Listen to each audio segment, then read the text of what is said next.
2025 ಅಲ್ಲಿ metro rate ಜಾಸ್ತಿ ಆಗೋ ಎಲ್ಲಾ ಸಾಧ್ಯತೆ ಇದೆ. ಯಾಕಂತಂದ್ರೆ ಅದಕ್ಕೋಸ್ಕರನೇ ಸಮಿತಿ ಕೂಡ ಮೆಟ್ರೋದವ್ರು ರೆಡಿ ಮಾಡ್ಕೊಂಡಿದ್ದಾರೆ BMRC ಅಲ್ಲಿ. ಇದ್ರ ಬಗ್ಗೆ ಏನ್ ಅನ್ಸುತ್ತೆ? ಮೆಟ್ರೋ ರೇಟ್ ಜಾಸ್ತಿ ಆದರೆ ಜನಸಾಮಾನ್ಯರಿಗೆ ತುಂಬ ಕಷ್ಟ ಆಗುತ್ತೆ ಮೇಡಮ್. ನಾವು ಬೆಳಗ್ಗೆಯಿಂದ ಬಂದಿದ್ದೀವಿ, ಮೆಟ್ರೋ ಹೆವಿ ಕಾಸ್ಟ್ಲಿ ಮಾಡಿಬಿಟ್ಟಿದ್ದಾರೆ. ನಾವು ಏನಕ್ಕೆ ಅಂದರೆ ಟ್ರಾಫಿಕ್ ಇರೋ ಕಾರಣದಿಂದ ಮೆಟ್ರೋ ಹತ್ತಿದ್ದೀವಿ. ಮೆಟ್ರೋದಲ್ಲಿ ಹೆವಿ ತಗೋತಾ ಇದ್ದಾರೆ ದುಡ್ಡನ್ನ. ಇದೊಂದು ಸ್ವಲ್ಪ ನೋಡಬೇಕು, ಸರ್ಕಾರ ಕಡಿಮೆ ಮಾಡ್ಕೋಬೇಕು.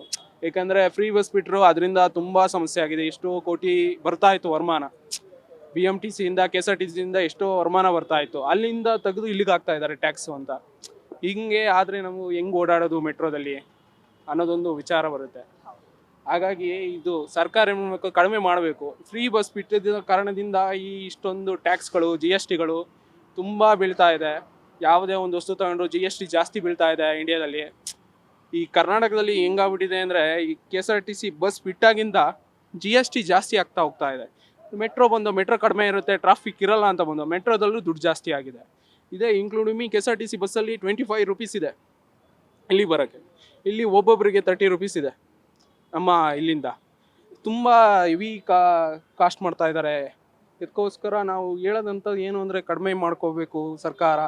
ಈ ನಿಟ್ಟಿನಲ್ಲಿ ನಮ್ಮ ಏನಿದೆ GST ಮತ್ತು KSRTC ಬಸ್ಸು ಫ್ರೀ ಬಿಡೋದನ್ನು ಕಡಿಮೆ ಮಾಡಬೇಕು, ಸ್ಟಾಪ್ ಮಾಡಬೇಕು.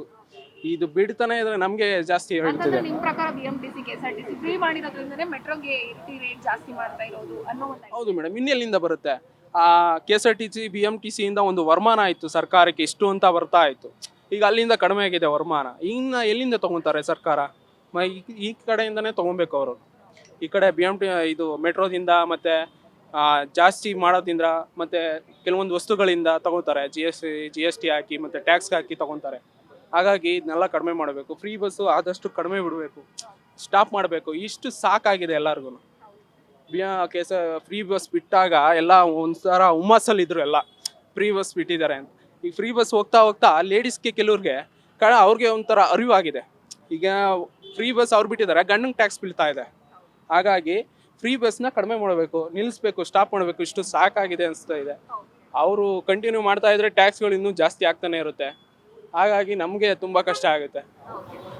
ಮೆಟ್ರೋ ಬೇರೆ ಬೇರೆ ಮಾರ್ಗಗಳನ್ನ ಜನವರಿಲಿ ಒಂದಿಷ್ಟು ಅಂದ್ರೆ ಒಂದೆರಡು ಮಾರ್ಗಗಳು ಆರಂಭ ಆಗುತ್ತೆ, ಇನ್ನೊಂದಿಷ್ಟು ಕೆಲಸ ನಡೀತಾ ಇದೆ. ಇದ್ರ ಬಗ್ಗೆ ಏನು ಅನ್ಸುತ್ತೆ? ಹೌದು ಮೇಡಮ್, ಅದು ಒಂದು ಸ್ವಲ್ಪ ಕೇಳಿದ್ದೀನಿ. ನಮ್ಮ ಏರಿಯಾದಲ್ಲಿ ಸುಮ್ನಹಳ್ಳಿ ಅಂತ ಬಂದ, ಸುಮ್ನಹಳ್ಳಿಲಿ ಫ್ಲೇವರ್ ಇನ್ನೂ ಬಂದಿಲ್ಲ, ಬರ್ತಾ ಇದೆ ಅಂತ ಹೇಳಿದ್ದಾರೆ. ಈ ವರ್ಷದಿಂದ ಕಾಲಿಡ್ತಾ ಇದ್ದಾರೆ. ಕೆಲವೊಂದು ಕಡೆ ಮೆಟ್ರೋಗಳು ಕಡಿಮೆ ಇದೆ, ಅಲ್ಲಿ ಜನ ಜಾಸ್ತಿ ಬರ್ತಾ ಇದ್ದಾರೆ. ಅಲ್ಲಿಂದ ವರ್ಕರ್ಸು ತುಂಬ ಜನ ಬರ್ತಾ ಇದ್ದಾರೆ. ಅವ್ರಿಗೆ ತುಂಬ ಹಿಂಸೆ ಆಗ್ತಾ ಇದೆ. ಯಾಕೆಂದರೆ ನಮ್ಮ ಕಡೆ ನೋಡಿದಾಗ ಸ್ಕೂಲು ಕಾಲೇಜ್ಗಳು ಜಾಸ್ತಿ ಇದೆ, ಬಸ್ಸಲ್ಲಿ ನೋಡಿದಾಗ ಸ್ಟೂಡೆಂಟ್ಸ್ ಜಾಸ್ತಿ ಇದ್ದಾರೆ. ನಾವು ಸ್ಟೂಡೆಂಟ್ ಜಾಸ್ತಿ ಇದ್ದಾರೆ. ಹಾಗಾಗಿ ಮೆಟ್ರೋ ಬಿಟ್ಟರೆ ಒಂದು ಸ್ವಲ್ಪ ಕಡಿಮೆ ಆಗ್ಬೋದು. ಅದಕ್ಕೋಸ್ಕರ ನಮ್ಮ ಕಡೆ ಸುಮ್ನಹಳ್ಳಿ ಈ ಕಡೆ ಆಗಿರ್ಬೋದು, ನಾಯಂಡಹಳ್ಳಿಲಿದೆ, ಸುಮ್ನಹಳ್ಳಿಲಿಲ್ಲ. ಸುಮ್ನಹಳ್ಳಿಲಿ ಹೆವಿ ಜನ ನಿಂತಿರ್ತಾರೆ, ನೀವು ಹೋಗಿ ಅಬ್ಸರ್ವ್ ಮಾಡ್ಬೋದು.